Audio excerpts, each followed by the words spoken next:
Esse caso das joias está parecendo areia movediça, né? Cada vez que o Bolsonaro faz um novo movimento, a defesa de Bolsonaro, o Bento Albuquerque se move, afunda ainda mais. É óbvio, né? Se as joias não passaram pela alfândega, a alfândega não tem registro desse segundo kit de joias masculino, né? Se não tem registro da passagem pela alfândega dessas joias, é ilegal, é contrabando, né?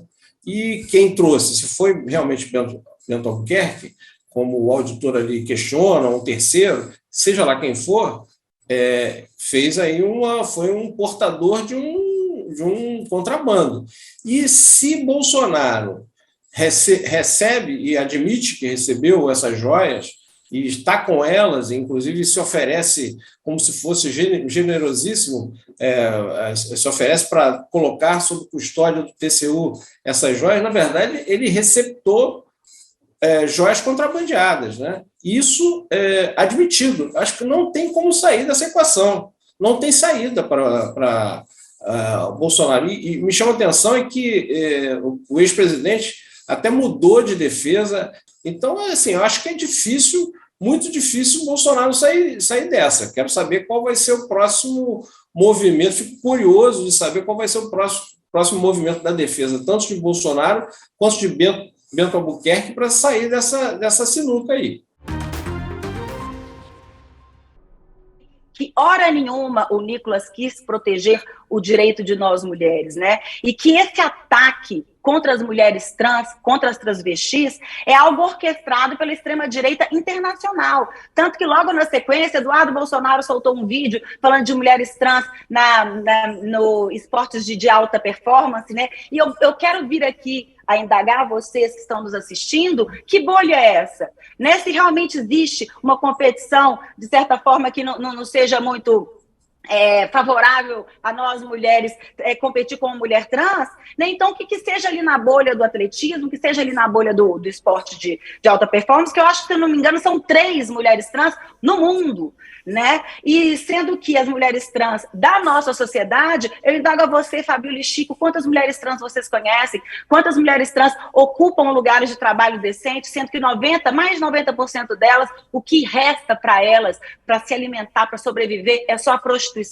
sendo que a idade média de vida delas é 27 anos. Elas estão competindo como com a gente? Elas só querem competir pela vida, elas só querem sobreviver, né? Então, nisso a gente vê a maldade, né, desse deputado federal, que nos deve decoro, que nos deve respeito, né, fazer esse circo, colocando em risco a vida de todas as mulheres trans e travestis do Brasil. Eu acho que falta a gente também se organizar para isso, não deixar esse assunto morrer e falar para o Nicolas: estou esperando o processo. Faça cumprir sua palavra, Nicolas, que você, numa entrevista, falou que me processar, e eu estou esperando o seu processo, sim. Me processe. Cidadão comum, se vê-lo na rua, o indague, questione grave.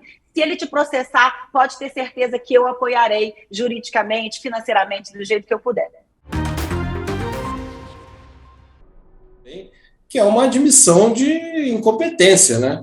Ele acredita, o secretário acredita que dizer que sabia antes é sinal de que a inteligência funcionou, e eles dizem até que tomaram algumas providências, mas a gente viu que foram insuficientes, completamente insuficientes. E o Madeiro estava dizendo, esses ataques em vários lugares ao mesmo tempo mostra uma organização das facções criminosas que a polícia não mostrou, que as autoridades não apresentaram. E quando o comandante da PM vem e diz assim para a população: fiquem tranquilos, isso é uma fala protocolar, né? Eu acho que nenhuma autoridade vai dizer para as pessoas ficarem assustadas, aterrorizadas.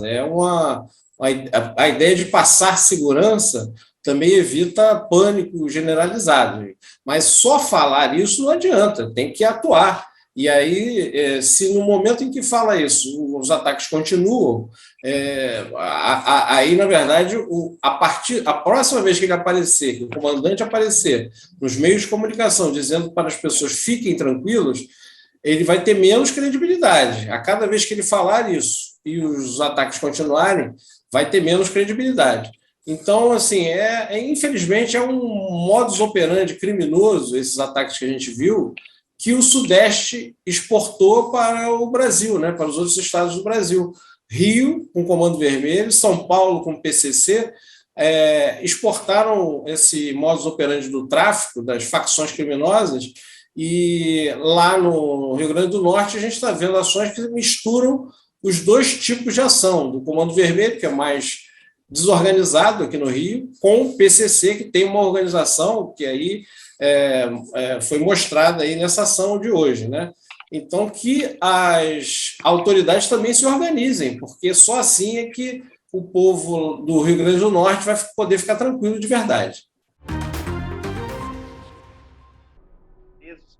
E o que acontece agora é que essa facção chamada Sindicato do Crime, ela tomou essa decisão, ela completa 10 anos já de atuação muito forte do Estado, ela cresceu às sombras do PCC, questionando justamente essa atuação, porque tinha ordens vindas de São Paulo e também recursos enviados para o Estado de São Paulo, começaram a causar problemas locais. Então, presos começaram a se rebelar contra o PCC. E aí começou uma rixa entre as facções.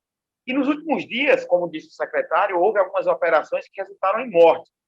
Isso pode estar ligado, como também existe essa pressão do próprio sindicato, isso aí é público, por parte deles, de melhorias no sistema prisional. Sei que ontem, né, à tarde, o secretário avisou que já tinha informação de que haveria um ataque coordenado, e foi muito bem coordenado, né, já são mais de 14 cidades, pelo que a gente sabe, ataques a órgãos públicos, prédios públicos, polícia, fórum, prefeituras, e não foi contido, né? O curioso é que você viu vários ataques aí a sedes de prefeituras, garagens, você viu a banco, você viu a todo tipo de serviço público que foi prestado nas ruas, ônibus queimados, como estamos vendo aí.